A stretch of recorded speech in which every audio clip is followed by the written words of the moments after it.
नमस्कार सभी को। मैं प्रमोद कुमार आपके अपने चैनल श्याम जी के अड्डा में आपका तहे दिल से स्वागत करता हूँ। आज हम बात करेंगे जो हमारे राजस्थान के प्रमुख मंदिर हैं और वो मंदिर कौन सी शैलियों में बने हुए हैं, उन शैलियों के बारे में चर्चा करेंगे।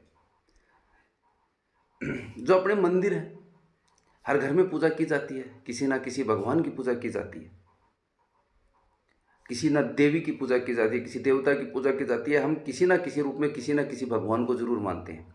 लेकिन जो हमारे मंदिर बने हुए हैं, ये कौन सी शैली में बने हुए हैं, राजस्थान में कौन सी शैली ज़्यादा प्रचलित है। तो इस प्रकार भारत में तीन प्रमुख शैलियाँ थी। तीन प्रमुख शैलियाँ कौन कौन सी थी? नागर शैली थी, द्रविड़ शैली थी और बेसर शैली थी। नागर शैली तो वो शैली थी जो उत्तर भारत की थी, द्रविड़ शैली दक्षिण भारत की, और इन दोनों का जो मिश्रण था वो था बेसर शैली। यहाँ तक क्लियर है बात? आगे बात करता हूँ। जैसे नागर जो शैली थी, नागर शैली वो उत्तर भारत की प्रमुख शैली थी। नागर शैली क्या थी? उत्तर भारत की प्रमुख शैली थी। नागर शैली के जो मंदिर होते थे वो इस प्रकार होते थे, इस प्रकार शिखर, जिनको हम शिखर बोलते हैं ना, उनके ऊपर जो शिखर होता है वो इस प्रकार थे।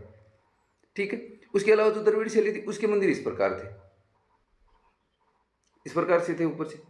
और इन दोनों का जो मिश्रण इस प्रकार और इस प्रकार, इन दोनों को मिला दिया तो कौन सी शैली बना दी? बेसर शैली बना दी। और जो सबसे ज़्यादा प्रचलित जो शैली थी, सबसे ज़्यादा जो प्रचलित शैली जो हुई वो कौन सी शैली हुई? वो बेसर शैली हुई, क्योंकि इनके दोनों का मिश्रण था, इसलिए ये कौन सी ज़्यादा प्रचलित हुई? बेसर शैली सबसे ज़्यादा क्या हुई? प्रचलित हुई। फिर हमारे राजस्थान में क्या हुआ? राजस्थान में जो उत्तर भारत की जो ये नागर जो शैली है, इसकी कुछ उप शैलियाँ आई, जैसे पंचायतन शैली आई, भूमिज शैली आई, महामारू शैली आई। ये अनेक शैलियाँ हमारे आई और उन उन शैलियों के रूप में हमारे क्या करिए, मंदिरों का निर्माण किया। अलग अलग शैलियों में मंदिर बने। नागर शैली की, हमारे यहाँ द्रविड़ शैली के भी मंदिर हैं, हमारे यहाँ नागर शैली के भी मंदिर हैं। जो इनको हर प्रकार के एक एक या दो मंदिर हमें इस प्रकार के मिलेंगे राजस्थान में कि जो हर प्रकार, लेकिन सबसे ज़्यादा जो मंदिर हैं वो कौन सी शैली के? नागर शैली के मंदिर हैं। आज हम अपने मंदिरों के बारे में जो चर्चा करने जा रहे हैं, इनमें से जो से अभी हाई कोर्ट 4th ग्रेड का एग्जाम है, राजस्थान एलडीसी का एग्जाम है, आपको क्वेश्चन देखने को मिलेंगे। इंपॉर्टेंट क्लास है, ध्यान से इनको पढ़ना सभी को। एक एक मंदिर इंपॉर्टेंट होने वाला है, क्योंकि हाईकोर्ट 4th ग्रेड के अंदर तो है ही कल्चर। इतना महत्वपूर्ण राजस्थान में कल्चर पढ़ो, हाई कोर्ट में लगो। कल्चर हिंदी है, एक पार्ट आपको कल्चर का मिलेगा, एक पार्ट आपको हिंदी का मिलेगा। शायद इंग्लिश तो 10 या 15 नंबर की है, इससे आगे नहीं है मेरे हिसाब से, लेकिन दोनों यही सबसे ज़्यादा आने वाली है दोनों पेपर के अंदर, और आपका सिलेक्शन करवाने वाला है कल्चर, राजस्थान का कल्चर। तो जो मैं बता रहा हूँ, इन शैलियों के बारे में भी पूछा जाएगा, मुख्य रूप से आपको मंदिरों के बारे में भी पूछा जाएगा। जैसे हम पहले बात करते हैं राजस्थान के प्रमुख मंदिर, हमारी हेडिंग भी ये, भारत में प्रमुख शैलियाँ कितनी हैं? 3 मैं बता चुका हूँ आपको। पहली हमारी शैली कौन सी है? नागर शैली है। तो नागर शैली कौन सी है? उत्तर भारत की प्रमुख। पहला पॉइंट ये बनता है कि नागर शैली कहाँ की है? तो उत्तर भारत की।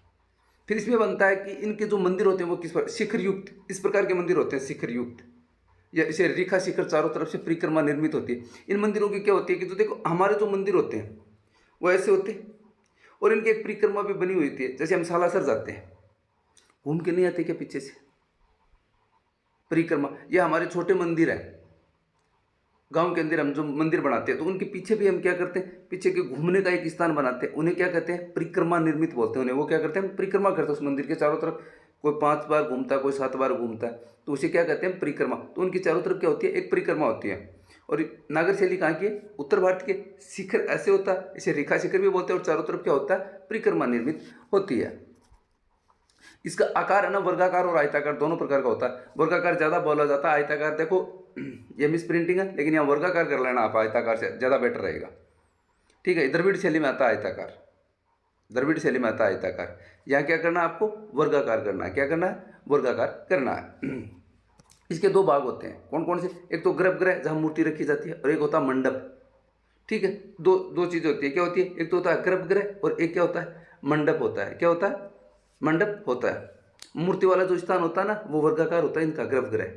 वैसे ये आयताकार भी होते हैं ये मंदिर, जो नागर शैली के मंदिर है आयताकार होते हैं इस प्रकार, लेकिन ऊपर जाके ये यूं हो जाते हैं, जो शिखर युक्त हो जाते हैं। फिर इनकी एक परिक्रमा लगा जाती है। गर्भगृह को क्या बोलते हैं? जो इनका गर्भगृह होता है वो वर्गाकार होता है। क्या होता है? वर्गाकार होता है। तो इसलिए इन जो शैलियों का जो आकार होता है ना, वो वर्गाकार और आयताकार दोनों प्रकार का होता है। दो भाग होते हैं, एक गर्भगृह होता है और एक मंडप होता है। जो गर्भगृह होता है वो किस प्रकार का होता है? वर्गाकार होता है। That is clear. आगे हम बात करते हैं उपशैली। इसकी जो उपशैलियाँ उनकी बारे में, नागर शैली की जो उपशैलियाँ उनकी बात करेंगे। तो कौन कौन सी शैली है इनकी उपशैली? एक तो पंचायतन शैली है। तो पंचायतन शैली के जो मंदिर है ना, वो खूब सारे मंदिर हमारे राजस्थान में, जैसे ओसिया का हरिहर मंदिर है, ओसिया का जगदीश मंदिर है उदयपुर का, और पंचायतन शैली बाड़ोली का शिव मंदिर है। ये कहाँ के मंदिर है? ये सारे के सारे मंदिर का पंचायतन शैली के मंदिर है। पंचायतन शैली कब शुरू कहाँ से होती है? पंचायतन जो शैली है वो गुप्त काल से शुरू होती है। गुप्त काल से शुरू होती है पंचायतन शैली। विष्णु भगवान व अन्य मंदिरों को शिव गणेश व शक्ति, इनके अंदर चार बातें बताई जाती हैं पंचायतन शैली के अंदर। तो विष्णु भगवान थे ना, उनके चार अन्य मंदिर हैं, शिव गणेश व शक्ति। कौन कौन सी? ब्रह्मा, शिव, गणेश व शक्ति। ये चार मंदिर याद रखना, पंचायतन शैली के मुख्य मंदिर। और चार अन्य मंदिर कौन कौन से हैं? ब्रह्मा, शिव, गणेश व शक्ति। ब्रह्मा, शिव, गणेश व शक्ति गुप्त काल से प्रारंभ हुई है। मुख्य मंदिर विष्णु भगवान व चार अन्य मंदिर है। कुल कितने हो गए? 5। एक तो विष्णु भगवान को समर्पित मंदिर मिलेंगे और इनके अलावा 4 और मिलेंगे, ब्रह्मा, शिव, गणेश व शक्ति। ब्रह्मा, शिव, गणेश व शक्ति। समझ में आई? नागर शैली की पहली उपशैली कौन सी है? पंचायतन शैली। पंचायतन शैली कहाँ से प्रारंभ होती है? गुप्त काल से। गुप्त काल के मुख्य मंदिर कितने? गुप्त काल के जो मंदिर होते किसको समर्पित थे? हम ये नहीं कहते क्या कि विष्णु भगवान को समर्पित है, मुख्य द्वार पर इसकी मूर्ति लगी हुई है इसलिए इसको समर्पित है। तो ये जो समर्पित की जो बात जो करते हैं ना, हम समर्पित की जो बात करते हैं, वो ये एक तो विष्णु भगवान को, पंचायतन शैली के जो मंदिर है वो विष्णु भगवान को समर्पित है। इनके अलावा ये 4 और को भी समर्पित है। किस प्रकार 4 शक्तियाँ और? ब्रह्मा, शिव, गणेश और शक्ति। तो कुल कितनी हो गई? 5। विष्णु को मिला के कितनी हो गई? 5। गुप्त काल से प्रारंभ हुई, 4 अन्य मंदिर है। विष्णु पहला, 5 है टोटल, पहला विष्णु आएगा। इसके अलावा 4 अन्य कौन कौन से हैं? ब्रह्मा, शिव, गणेश व शक्ति। समझ में आई यहाँ तक बात? इस पंचायतन शैली के अपने मंदिर भी हैं। कौन कौन से? बड़ौली का शिव मंदिर है, कौन सी शैली का? पंचायतन शैली का मंदिर है। उदयपुर का जगदीश मंदिर है, पंचायतन शैली का मंदिर है। देखो यहाँ लिखो, तो आप ऐड करना चाहो तो कर सकते हो, तो मैं लिखवा देता हूँ। जैसे बड़ौली का शिव मंदिर, उदयपुर का जगदीश मंदिर, ये पंचायतन शैली के मंदिर है। कौन सी शैली के मंदिर है? पंचायतन शैली का मंदिर है। इनके अलावा भी जो मंदिर हैं वो भी हैं, मैं और भी बता सकता हूँ। जैसे ये क्या नाम, हरिहर मंदिर है, ओसिया का हरिहर मंदिर, ओसिया जोधपुर के अंदर है ना, पंचायतन शैली का मंदिर है। 3 मंदिर मुख्य रूप से आप इनको याद भी कर लेना, बार बार पूछे जाते हैं। जैसे बड़ौली का शिव मंदिर है, पंचायतन शैली का है, ठीक है। ओसिया का हरिहर मंदिर है, पंचायतन शैली का मंदिर है। इसके अलावा ये क्या नाम, जगदीश मंदिर है हमारा उदयपुर का, ये भी कौन सा है? पंचायतन शैली का मंदिर। अगली जो शैली आती है वो आती है महामारू शैली। कौन सी शैली आती है? महामारू शैली। इसका जो प्रारंभ हुआ था, देखो उसका, हमने नागर शैली की पहली उपशैली पढ़ी, कौन सी शैली? पंचायतन शैली। और पंचायतन शैली का हमने प्रारंभ कहाँ से पढ़ा? गुप्त काल से पढ़ा। इसका प्रारंभ कहाँ से हुआ है? गुर्जर प्रत्यार काल से हुआ है।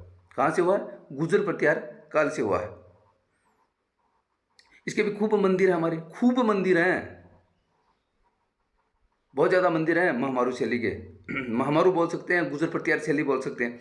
इनके जो मंदिर है ना, वो बहुत ज़्यादा मंदिर है। हम बात करेंगे उन मंदिरों के भी। देखो मंदिरों में जो काम क्रियाओं की जो मूर्तियाँ ना, गुर्जर प्रत्यार काल के मंदिर में काम क्रियाओं की क्या होती है? मूर्तियाँ होती हैं। हम जिस देवता को मानते हैं, जिस भगवान को मानते हैं, जिस देवी को मानते हैं, उनकी क्या होती है? मंदिरों के अंदर क्या होती है? मूर्तियाँ होती हैं। देखो इनके अंदर जो बता दिया, पहली कौन सी थी? गुप्त काल से प्रारंभ थी। विष्णु को छोड़कर 4 अन्य शक्तियाँ भी थी उनके अंदर। कौन कौन सी? ब्रह्मा, शिव, गणेश और शक्ति। और एक खुद कौन था? विष्णु। तो कुल कितनी हुई? 5। अब ये कहाँ से? गुर्जर प्रत्यार काल से। तो गुर्जर प्रत्यार काल के जो मंदिरों में काम क्रियाओं की क्या होती है? मूर्ति होती है। जिसको पूजा जाता है उस भगवान की क्या की जाती है? मूर्ति की पूजा की जाती है। हर आपको जो महामारू शैली के जितने भी मंदिर हैं, उन मंदिरों में आपको क्या मिलेगा? मूर्तियाँ मिलेंगी। जैसे मैं मंदिरों के नाम बताता हूँ आप लोगों को। जैसे हर्षद माता का मंदिर है, आभानेरी दौसा के अंदर पड़ता है। हर्षद माता का मंदिर जो एग्जैक्ट जगह है वो आभानेरी है और दौसा के अंदर है। नीलकंठ महादेव का मंदिर है, अलवर के अंदर है। सचिया माता का मंदिर है, ओसिया में है। सोमेश्वर है, किराड़ू बाड़मेर में।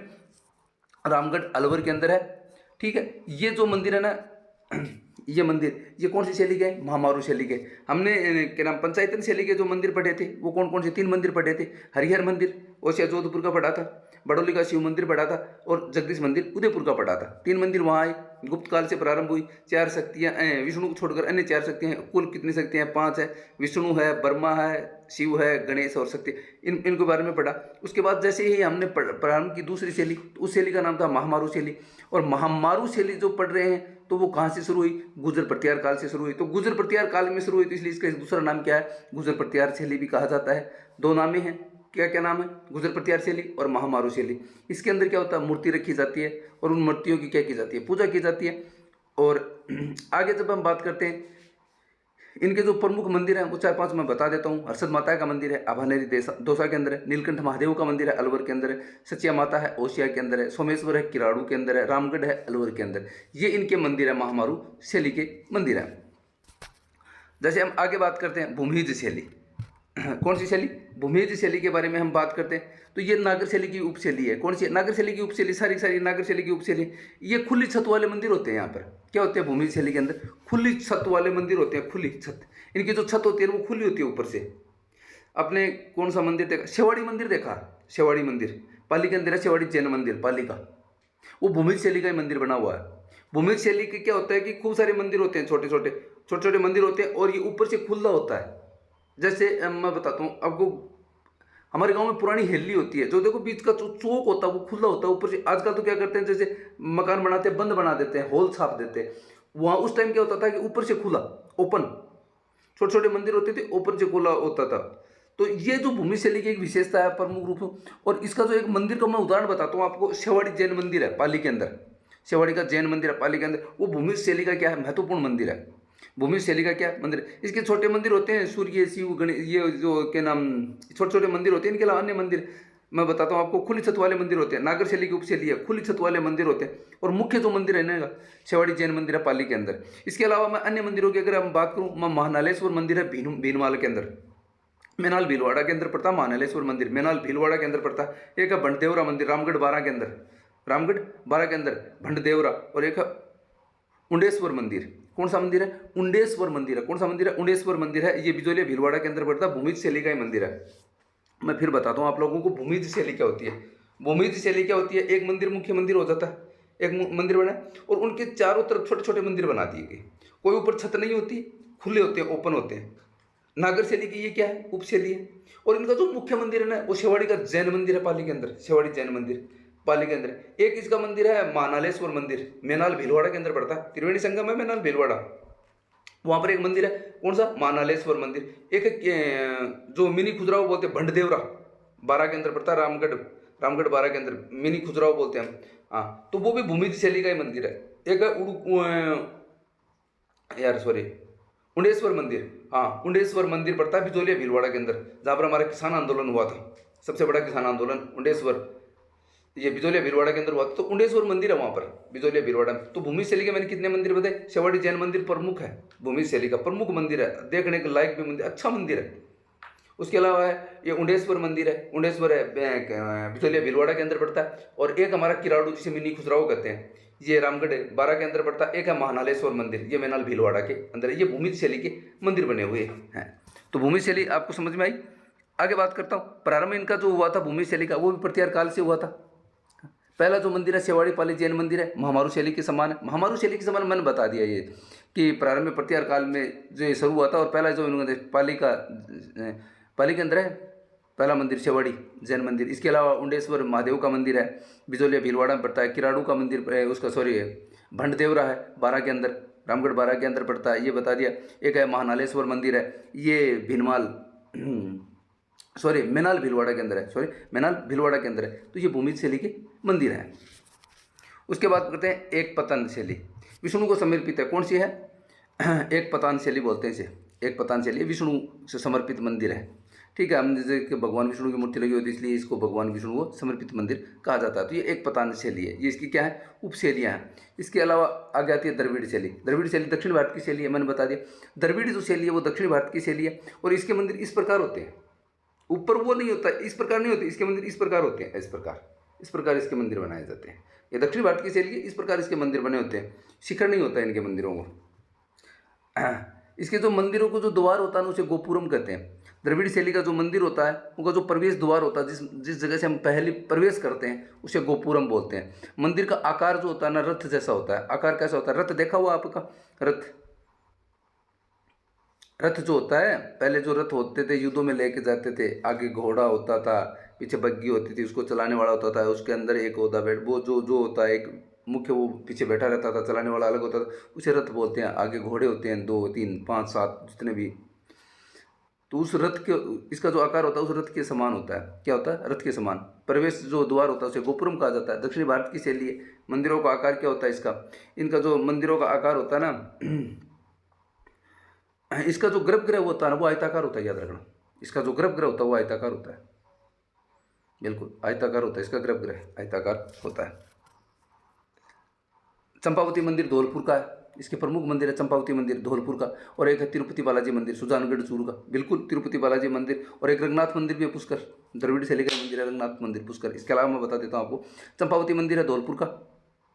चंपावती मंदिर कहाँ का? धौलपुर का। और तिरुपति बालाजी मंदिर है सुजानगढ़ चूरू का। इसके अलावा भी है रंगनाथ मंदिर पुष्कर अजमेर का। ये भी कौन सी शैली का? द्रविड़ शैली का है। कौन सी शैली का? द्रविड़ शैली का। उसके बाद आती है बेसर शैली। ये क्या है? नागर और द्रविड़ दोनों का मिश्रण है।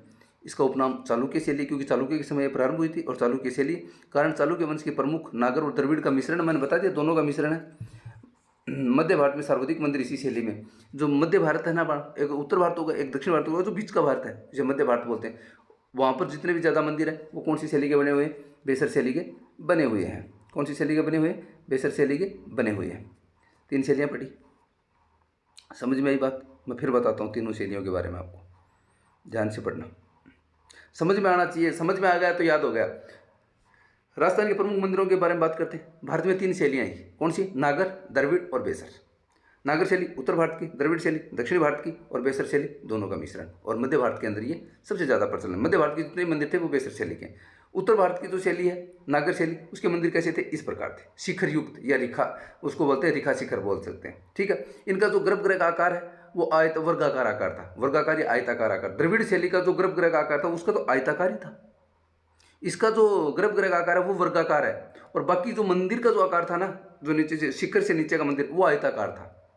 परिक्रमा युक्त होती है नागर शैली के मंदिर होगी, क्या होती है? परिक्रमा युक्त होती है। द्रविड़ शैली का मंदिर किस प्रकार होते हैं? इस प्रकार होते हैं। नागर शैली के मंदिर इस प्रकार होते हैं, ठीक है। आगे बात समझ, बता दिया आपको बात। 2 भाग होते हैं नागर शैली के, गर्भगृह और मंडप, ठीक है। अब हम बात करेंगे नागर शैली की जो शैलियाँ कौन कौन सी थी। एक पंचायतन शैली पढ़ी हमने, भूमिज शैली पढ़ी हमने, एक पतान शैली पढ़ी, महामारू शैली पढ़ी। 4 शैलियाँ हमने इनकी पढ़ी। तो हम पहली जो शैली पढ़े वो पंचायतन शैली पढ़ी। पंचायतन शैली का प्रारंभ कहाँ से हुआ था? गुप्त काल से हुआ था। कहाँ से हुआ था? गुप्त काल से हुआ था। मुख्य मंदिर क्या होते थे? विष्णु को छोड़कर अन्य 4 अन्य भी होते हैं, इनके 4 अन्य मंदिर भी समर्पित होते हैं। किसको? ब्रह्मा, शिव, गणेश और शक्ति। ब्रह्मा, शिव, गणेश और शक्ति, इस प्रकार ये कितने को होते हैं? 5 को, ठीक है। उसके बाद बात करते हैं, जैसे हम पंचायतन शैली के मंदिरों के बारे में बात की तो हमने मुख्य रूप से 3 मंदिर पढ़े थे पंचायतन शैली के अंदर। पंचायतन शैली के 3 मंदिर कौन से? हरिहर मंदिर पढ़ा था हमने, ओसिया जोधपुर का। बड़ौली का शिव मंदिर पढ़ा था, और जगदीश मंदिर उदयपुर का पढ़ा था। ओके, लिख लेना इन चीज़ों को। ये कौन सी शैली के अंदर है? कि जगदीश मंदिर है उदयपुर का, वो पंचायतन शैली का। बड़ौली का शिव मंदिर है, और हरिहर मंदिर है ओसिया जोधपुर का, ठीक है। उसके बाद हमने महामारू शैली पढ़ी। महामारू शैली पढ़ी, ये गुजर प्रतिहार काल से शुरू हुई, इसलिए इसे क्या कहा जाता है? गुजर प्रतिहार काल, गुजर प्रतिहार शैली भी कहा जाता है, और महामारू शैली भी। इसके मंदिर के अंदर क्या होती है? मूर्तियाँ होती हैं। जिस भगवान को हम पूजते हैं उनकी मूर्तियाँ होती हैं, मूर्तियाँ होती हैं। इनके मंदिरों के बारे में भी हमने पढ़ा। हर्षद माता का मंदिर है दोसा में, नीलकंठ महादेव का मंदिर है अलवर के अंदर, ठीक है। सचिया माता का मंदिर है ओसिया में, सोमेश्वर है किराड़ू, रामगढ़ अलवर के अंदर है। उसके बाद हमने भूमिज शैली पढ़ी। भूमिज शैली के बारे में जब हमने चर्चा की तो भूमिज शैली के जो मंदिर होते हैं वो ओपन मंदिर होते हैं। नागर शैली की उपशैलियाँ पढ़ रही हैं वर्तमान में हम, तो इसके मंदिर क्या होते हैं? ओपन, एक मंदिर होता है, उसके बाद छोटे छोटे मंदिर होते हैं, छत नहीं होती है, खुले मंदिर होते हैं, ओपन मंदिर। तो इस प्रकार जैसे भी होते हैं वो होते हैं, लेकिन बहुत लंबी दूरी के अंदर होते हैं, और ओपन से खोले। इनका मुख्य जो मंदिर के बारे में बात करता हूँ तो सेवाड़ी का जैन मंदिर है पाली के अंदर, वो इनका मुख्य मंदिर है, मुख्य मंदिर है। भूमिज शैली का मंदिर, कौन सा? भूमिज शैली का मंदिर। इनके अलावा जैसे महानालेश्वर मंदिर है, मिनाल भीलवाड़ा के अंदर है। उड़काश में नहीं, उंडेश्वर मंदिर है, बिजोलिया भीलवाड़ा के अंदर है। और इसके अलावा जैसे हम बात करते हैं, जो क्या नाम, एक और था भंडदेवरा, मिनी खुजराव, ये भी भूमिज शैली का मंदिर है, भूमिज शैली का मंदिर है। परमार प्रत्यार काल से पहला मंदिर सेवाड़ी पाली जैन मंदिर महामार शैली में। उसके बाद एक पतान विष्णु को समर्पित है, बता दें। उसके बाद द्रविड़ शैली है, दक्षिण भारत की शैली मैंने बताई। मंदिर का प्रवेश द्वार गोपुरम, इसका जो द्रविड़ शैली का जो मुख्य द्वार होता है वो गोपुरम होता है, और मंदिर का जो आकार होता है रथ जैसा होता है। इसके प्रमुख मंदिर 3 बताए थे मैंने, एक तो चंपावती मंदिर धौलपुर का, तिरुपति बालाजी मंदिर सुजानगढ़ चूरू का, एक मंदिर और है इसका द्रविड़ शैली का, और वो मंदिर कौन सा है? तिरुपति बालाजी मंदिर है, और एक रंगनाथ मंदिर पुष्कर अजमेर का, रंगनाथ मंदिर पुष्कर अजमेर का, ये द्रविड़ शैली का मंदिर है। उसके बाद बेसर शैली पढ़ी हमने, चालुक्य शैली है, दोनों का मिश्रण बता दिया। चालुक्य वंश के ब्राह्मण नगर और द्रविड़ के और मध्य भारत के सर्वाधिक मंदिर इसी शैली में बने हुए। अब हम बात करेंगे अपने मंदिरों की, जो राजस्थान में मुख्य रूप से कौन कौन से मंदिर हैं जो हमें याद करना। मंदिर तो बहुत ज़्यादा है, हर गाँव हर मोहल्ले में आपको मंदिर मिलेगा, लेकिन हमारे जो सिलेबस में याद करने वाले हैं उनकी बात है। पहला मंदिर आता है ब्रह्मा मंदिर। ब्रह्मा जो मंदिर है वो पुष्कर अजमेर के अंदर है। राजस्थान में 3 ब्रह्मा मंदिर हैं, याद रखना है, पुष्कर, आसोत्रा और एक आप बताओ कमेंट में बताना मुझे। ब्रह्मा मंदिर राजस्थान में 3 है, 2 मैं बता चुका हूँ। एक ब्रह्मा मंदिर पुष्कर अजमेर में, एक ब्रह्मा मंदिर कहाँ है? आसोत्रा बाड़मेर के अंदर, एक ब्रह्मा मंदिर आप बताना कमेंट में। ब्रह्मा मंदिर का स्थान मुख्य मंदिर के ये पुष्कर अजमेर के अंदर है। इसके जो निर्माता थे, आधुनिक निर्माता, वो गोकुल चंद जी पारिक थे। कौन थे? गोकुल चंद पारिक थे। भारत का सबसे प्राचीन ब्रह्मा मंदिर है, याद रखना, प्रश्न आ जाए। भारत का सबसे प्राचीन मंदिर ब्रह्मा मंदिर पुष्कर अजमेर के अंदर है। या बुझ ले राजस्थान का सबसे प्राचीन मंदिर, सबसे प्राचीन ब्रह्मा मंदिर कौन सा है? तो पुष्कर अजमेर का।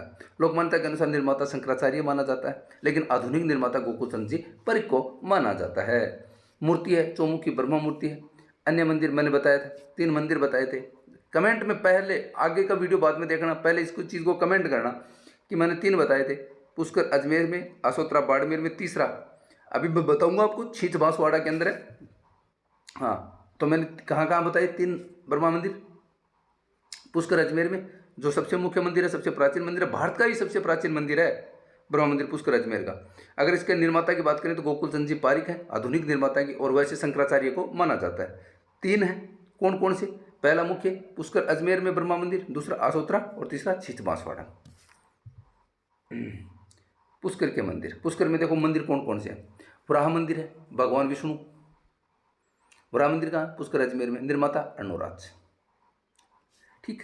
रंगनाथ मंदिर, पुष्कर मंदिर अभी बता के आया हूँ। रंगनाथ मंदिर कौन सी शैली में है? द्रविड़ शैली में। अरे याद रखना इनको, द्रविड़ शैली के अंदर है, द्रविड़ शैली के अंदर है। उसके बाद आता सावित्री मंदिर।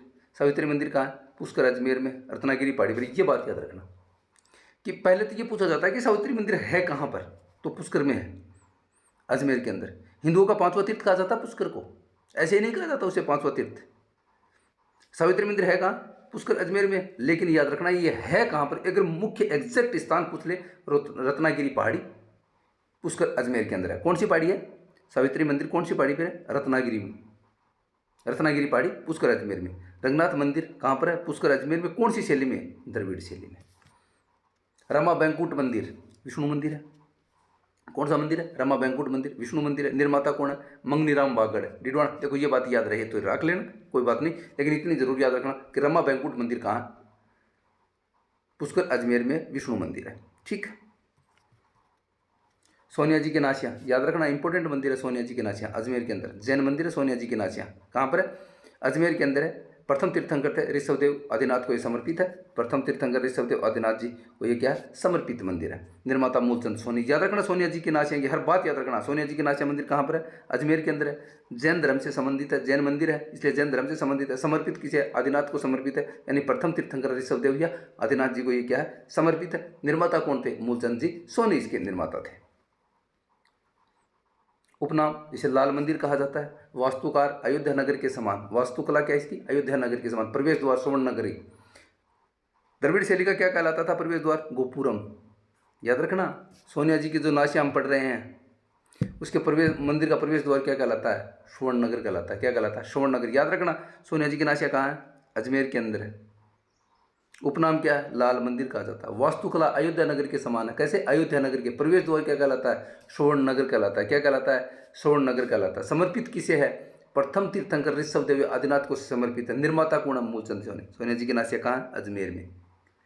जैन मंदिर है, समर्पित आदिनाथ या ऋषभदेव को समर्पित है। निर्माता मूलचंद जी सोनी। प्रवेश द्वार क्या कहलाता है? स्वर्ण नगर कहलाता है। उपनाम क्या है? लाल मंदिर कहा लाल मंदिर कहा जाता है। वास्तुकला कहेंगे कि अयोध्या नगर के समान है। उसके बाद आता है हमारा सबसे चर्चित मंदिर सालासर बालाजी मंदिर है। सालासर चूरू के अंदर है। निर्माता दाढ़ी मूछ वाले बालाजी है। विशेषता क्या है इनकी? दाढ़ी मूछ वाले। निर्माता कौन थे? मोहनदास जी थे।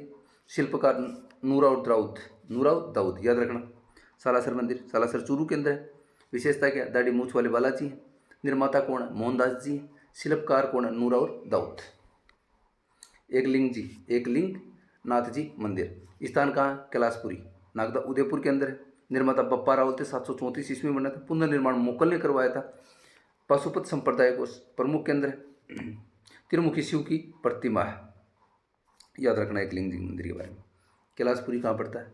नागदा उदयपुर में। टाइम लगेगा लेकिन याद रखना, बार बार बोल रहा हूँ, इन चीज़ों को आप जितना रिपीट करोगे उतनी ज़्यादा याद होंगे। एकलिंग नाथ जी का मंदिर कैलाशपुरी नागदा उदयपुर के अंदर है। निर्माता बप्पा रावल 734 में। 734 में क्या किया था बप्पा रावल ने? मौर्य राजा मान से क्या जीता था? चित्तौड़ का किला जीता था इन्होंने। पुनर्निर्माण किसने करवाया था? मोकल ने। महत्व क्या है? पाशुपति संप्रदाय का प्रमुख केंद्र है। पाशुपति लकुलिस्ता इसका दंडधारी, ठीक है। पाशुपति संप्रदाय का प्रमुख केंद्र है और मूर्ति है त्रिमुखी शिव प्रतिमा है, तो इसलिए ये शिव को क्या है? समर्पित है। प्रथा आज्ञा लेना, देखो जब प्रजा द्वारा स्वामी भक्ति की सौगंध लेना ना, सौगंध लेना, आना को लेना, कहने का मतलब यह है कि इसके सामने ना प्रजा के प्रजा है ना, प्रजा द्वारा स्वामी भक्ति की जो सौगंध ली जाती है वो एकलिंग जी मंदिर के सामने जाके ली जाती है। आना आना लेना को कहते हैं उसको। कहने का मतलब उसके आगे ली जाती है। महाराणा मोकल द्वारा एकलिंग जी के सामने पगड़ी उतारना, महाराणा द्वारा एकलिंग जी के सामने पगड़ी उतारना। देखो दो आज्ञा लेना, स्वामी भक्ति की सौगंध लेना। कहने का मतलब हम किसी चीज़ की सौगंध लेते हैं या शपथ लेते हैं, वो क्या होते हैं? ये आज्ञा कहाँ से लेते हैं? एकलिंग जी मंदिर के आगे लेते हैं। और एक इसके अलावा जब हम बात करते हैं आना को लेना, क्या लेना? आना को लेना। तो आना को लेना मतलब महाराणा द्वारा एकलिंग जी के सामने क्या? पगड़ी को उतारना।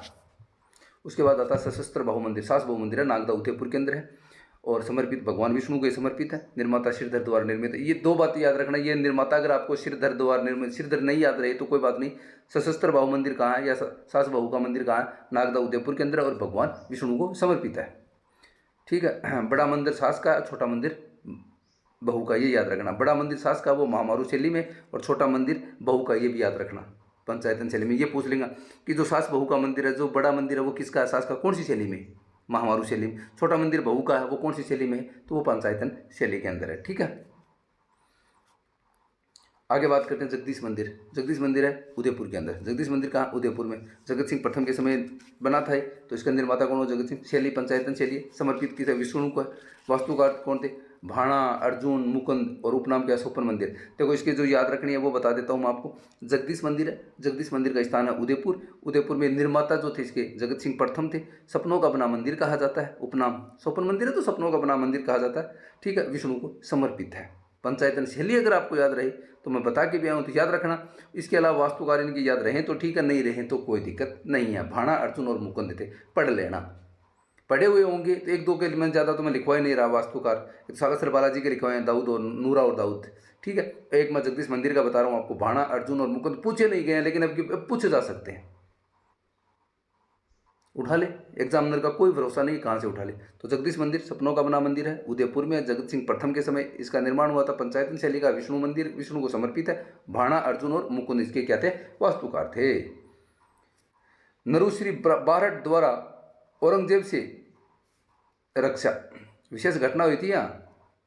औरंगजेब उनकी जो रक्षा करी थी ना, वो करी थी नरुश्री बारट। नरुश्री बारट ने क्या की थी? औरंगजेब से इस मंदिर की। और विशेषता जगन्नाथपुरी का दूसरा स्वरूप है। इनकी खास विशेषता है कि जो जैसे जगन्नाथ मंदिर है ना पूरी उड़ीसा के अंदर, उसी का दूसरा स्वरूप कौन सा, किसे माना जाता है? किसे माना जाता है? जगदीश मंदिर को माना जाता है। जगदीश मंदिर को माना जाता है, ठीक है। जगन्नाथपुरी का दूसरा स्वरूप। उसके बाद आता है जगत अंबिका मंदिर। मेवाड़ का खजुराहो कहा जाता है। इंपॉर्टेंट बात यही आती है इसकी कि मेवाड़ का खजुराहो किसे कहा जाता है? जगत अंबिका मंदिर या अंबिका मंदिर बोलते थे। जगत अंबिका मंदिर मेवाड़ का खजुराहो कहा जाता है। जगत उदयपुर में, महामारू शैली के अंदर है। कौन शैली में? महामारू शैली के अंदर है। उसके बाद आता है भंड-देवरा। भंड-देवरा और राजस्थान का हाड़ौती का क्या कहा जाता है? खजुराहो कहा जाता है। और राजस्थान का क्या कहा जाता है? राजस्थान का खजुराहो और हाड़ौती का देखो भंडदेवरा जो होता है 12 के अंदर है, भंडदेवरा कहाँ है 12 में। इसे हाड़ौती का तो खुजराहो कहा जाता है, क्योंकि कोटा बूंदी 12 क्षेत्र को क्या कहा जाता है, हाड़ौती। और राजस्थान का क्या कहा जाता है, मिनी खुजराहो कहा जाता है, मिनी खुजराहो कहा जाता है। ठीक है, तो प्रश्न का दो बनते हैं, हाड़ौती का खुजराहो, भंडदेवरा। राजस्थान का मिनी खुजराहो, भंडदेवरा। स्थान कहाँ है, 12 के अंदर है। 10वीं शताब्दी में इसका निर्माण हुआ था, निर्माता थे कलिवर्मन। कौन थे, कलिवर्मन, कलिवर्मन। उसके बाद आता है किराड़ू, हाथमा गांव, बाड़मेर। याद रखना भाई, इसका इंपॉर्टेंट स्थान है, बार बार पूछा जाता है कि किराड़ू मंदिर स्थान, किराड़ू मंदिर किस स्थान पर स्थित है, तो हाथमा गांव, बाड़मेर में। राजस्थान का खजुराहो कहा जाता है। 5 मंदिरों का समूह है, विष्णु मंदिर, शिव मंदिर, मुख्य मंदिर, सोमेश्वर मंदिर। किराड़ू मंदिर मैंने आपको बता दिया, कहाँ पर है किराड़ू, हाथमा गांव, बाड़मेर में। उपनाम राजस्थान का खजुराहो। विशेषता 5 मंदिरों का समूह है, विष्णु मंदिर, शिव मंदिर है, मुख्य मंदिर सोमेश्वर मंदिर। आई बात समझ में। उसके बाद हम बात करते हैं शीतलेश्वर महामंदिर। याद रखना, ये भी बहुत इंपॉर्टेंट है, राजस्थान का पहला तिथि अंकित मंदिर है ये, तिथि अंकित मंदिर, राजस्थान का पहला तिथि अंकित मंदिर शीतलेश्वर महादेव का मंदिर है। और ये झालरापाटन झालावाड़ में पड़ता है, झालरापाटन झालावाड़ में, जहाँ से हमारे पूर्व मुख्यमंत्री का निर्वाचन क्षेत्र है वसुंधरा राजे सिंधिया का। ठीक है, निर्माता कौन था, बापक, बापक इसका क्या है, निर्माता है। शीतलेश्वर मंदिर का झालरापाटन झालावाड़ के अंदर है, निर्माता कौन है, बापक है। और विशेषता राजस्थान का पहला तिथि अंकित मंदिर है। उसके बाद हम बात करते हैं जैन मंदिर। ऋषभ देव जी मंदिर है, धुलेव उदयपुर के अंदर है। उपनाम धुलेव का धनी कहा जाता है, धुलेव का धनी। विशेष कोयल नदी के किनारे है, कोयल नदी के किनारे। याद रखना, ये तीनों ही बातें याद रखना, आगे की याद रहे या नहीं रहे, लेकिन ये तीनों बातें याद रखना। ऋषभ देव जी का मंदिर कहाँ है, धुलेव उदयपुर के अंदर है। और इसे का उपनाम क्या है ऋषभ देव जी का, धुलेव का धनी कहा जाता है। धुलेव का धनी किसे कहा जाता है, ऋषभ देव जी को। धुलेव का धनी किसे कहा जाता है, ऋषभ देव जी को कहा जाता है। विशेष क्या है, कोयल नदी के किनारे। कौन सी नदी के किनारे, कोयल नदी के किनारे है। समर्पित जैन तीर्थंकर ऋषभदेव आदिनाथ को समर्पित है, समर्पित जैन तीर्थंकर ऋषभदेव आदिनाथ को समर्पित है। पूजन कालाजी या केसरिया नाम से। इसका जो कालाजी और केसरिया नाम से जब ये इनको शराब पहले पहला पीकर है ना, झूठ नहीं बोलते, मेवाड़ के भील कभी झूठ नहीं बोलते हैं। उसके बाद आता भांडासा जैन मंदिर, बीकानेर के अंदर है। भांडासा जैन मंदिर इंपॉर्टेंट मंदिर है, बता देता हूँ। भांडासा ओसवाल जैन व्यापारियों ने बनाया था, त्रिलोक दीपक मंदिर कहा जाता है। इनकी जो नींव है ना, वहाँ पानी की जगह घी का इस्तेमाल हुआ था। विशेषता घी से निर्मित मंदिर है, 3 मंजिला है। भांडासा जैन मंदिर बीकानेर के अंदर है। भांडासा ओसवाल जैन व्यापारियों ने नीचे बनवाया था। त्रिलोक दीपक मंदिर कहा जाता है, इसे त्रिलोक दीपक मंदिर कहा जाता है। क्या कहा जाता है, त्रिलोक दीपक मंदिर कहा जाता है, क्योंकि हमारा राजस्थान मंदिरों को भरा हुआ है। ऐसा कोई गांव नहीं, ऐसा कोई शहर नहीं जहां मंदिर नहीं है। और हर मंदिर की अलग विशेषता है। जैसे भांडासा जैन मंदिर है बीकानेर का, भांडासा ओसवाल जैन व्यापारियों ने बनाया था। विशेषता क्या है, पानी की जगह किसका इस्तेमाल किया, घी का इस्तेमाल किया गया था किन्हीं में। 3 मंजिला है, त्रिलोक दीपक मंदिर कहते हैं। 3 मंजिला इसलिए क्या कहते हैं, त्रिलोक दीपक मंदिर कहा जाता है। देलवाड़ा का जैन मंदिर माउंट आबू सिरोही के अंदर है। निर्माता भीमदेव चालुक्य था। कौन थे, भीमदेव चालुक्य। 9वीं शताब्दी में। मंत्री विमल शाह। वास्तुकार कीर्तिधर, वास्तुकार कौन थे, कीर्तिधर। याद रखना, देलवाड़ा का जैन मंदिर कहाँ है, माउंट आबू सिरोही के अंदर। मंत्री कौन था, विमल शाह। ये बात याद रखना, विमल शाह। मंत्री कौन थे, विमल शाह। वास्तुकार कीर्तिधर याद रहे या न रहे, ये दोनों बातें याद रखना। स्थान माउंट आबू सिरोही, मंत्री विमल शाह द्वारा निर्मित। निर्माता कौन था, भीमदेव चालुक्य। विशेषता बता देता हूं मैं मंदिरों की आपको, जो माउंट आबू सिरोही में 5 मंदिरों का समूह है। उपनाम है देरानी जेठानी का मंदिर। बाद में निर्मित है वास्तुपाल तेजपाल। आगे बात समझ में। दिलवाड़ा का जो जैन मंदिर है, विशेषता क्या है, दिलवाड़ा जैन माउंट आबू सिरोही के अंदर है। भीमदेव चालुक्य इसका निर्माता था। आगे बात समझ में, ठीक है। कीर्तिधर जो था वो इसका, और मंत्री कौन था, विमल शाह। विशेषता क्या है, 5 मंदिरों का समूह है। कितने मंदिरों का समूह है, 5 मंदिरों का समूह है। उपनाम देवरानी जेठानी का मंदिर, माउंट आबू सिरोही। याद रखना किसे कहा जाता है, तिलवाड़ा जैन मंदिर। उपनाम देवरानी जेठानी का मंदिर। बाद में निर्माता वास्तुपाल और तेजपाल थे इसके। देवरानी जेठानी मंदिर के जो निर्माता थे वो कौन थे, वास्तुपाल और तेजपाल थे। विशेष पुत्र लूण वसई के नाम पर, पुत्र लूण वसई के नाम पर मंदिर। विमल वसई आदिनाथ, 108 मन की प्रतिमा, हीरे की आंखें। याद रखना, विमल वसई आदिनाथ, माउंट आबू सिरोही, 108 मन की प्रतिमा है, हीरे की आंख है। भारत के ताजमहल के बाद सबसे सुंदर इमारत, संगमरमर, सफ़ेद संगमरमर से निर्मित है। किसे कहा था, जेम्स टोड ने।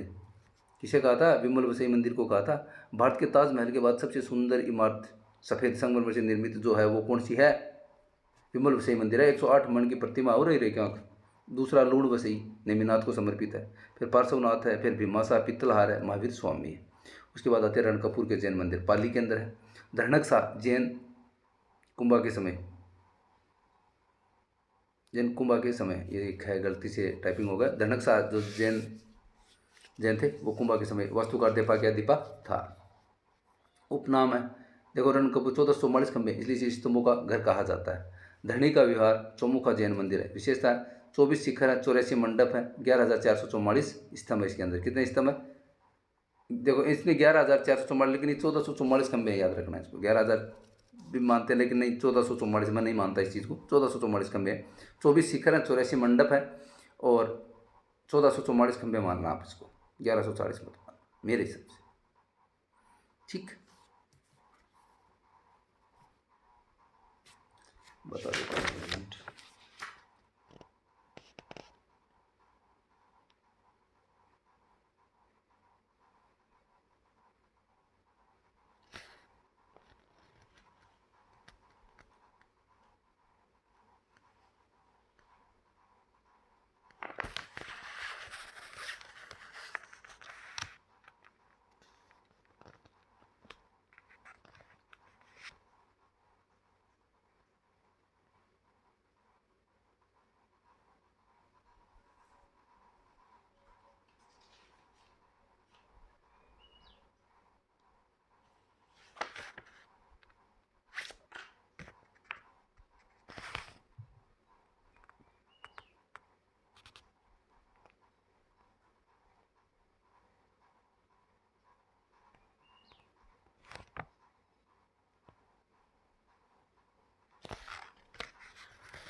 इसके अंदर जो 24 शिखर है, 84 मंडप है, 1444 खंबे, याद रखना। 11,444 मत करना इसको आप।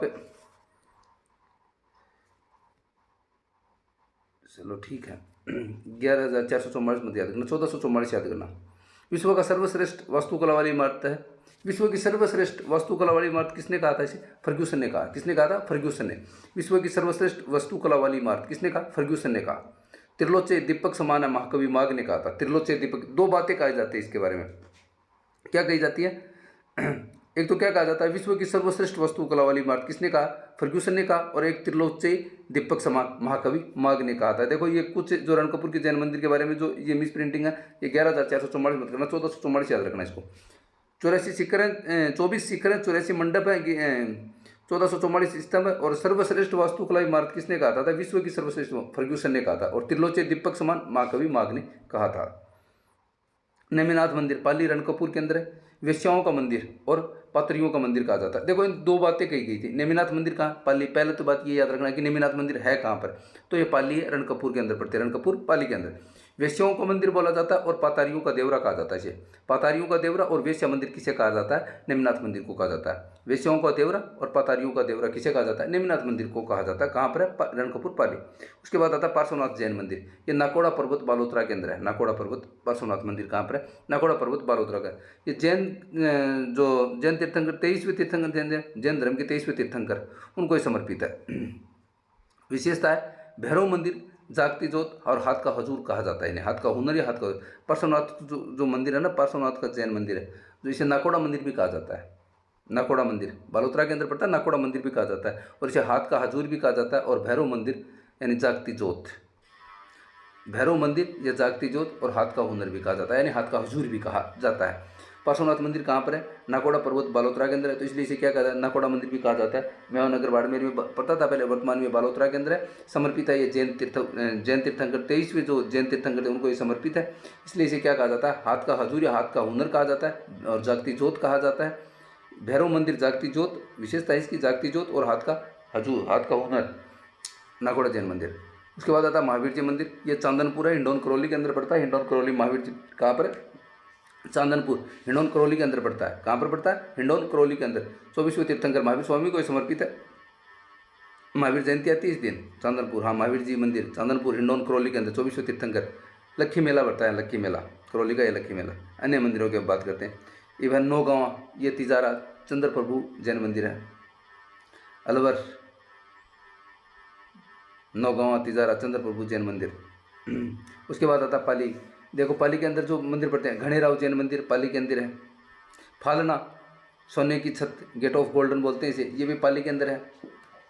फालना सोने की छत है, गेट ऑफ गोल्डन बोलते हैं। मुछला महावीर मंदिर, ये भी फालना पाली के अंदर है। मुछला महावीर मंदिर एकमात्र मूछों वाला महावीर मंदिर है, मुछला महावीर मंदिर पाली के अंदर है।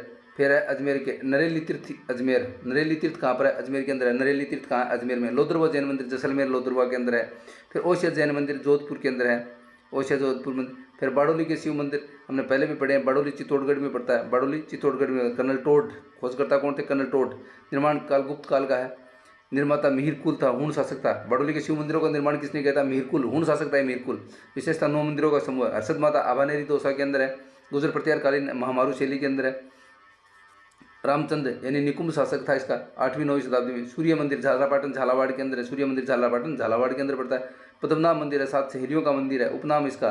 तो सूर्य मंदिर झालापाटन झालावाड़ के अंदर है, ये इसका पद्मनाभ मंदिर भी है, 7 सहेलियों का मंदिर भी है, भुजानाथ मंदिर भी कहा जाता है। सूर्य भगवान की घुटनों जूते पहने हुए। अन्य मंदिर गलताजी तीर्थ जयपुर के अंदर है। गलताजी कहाँ पर है?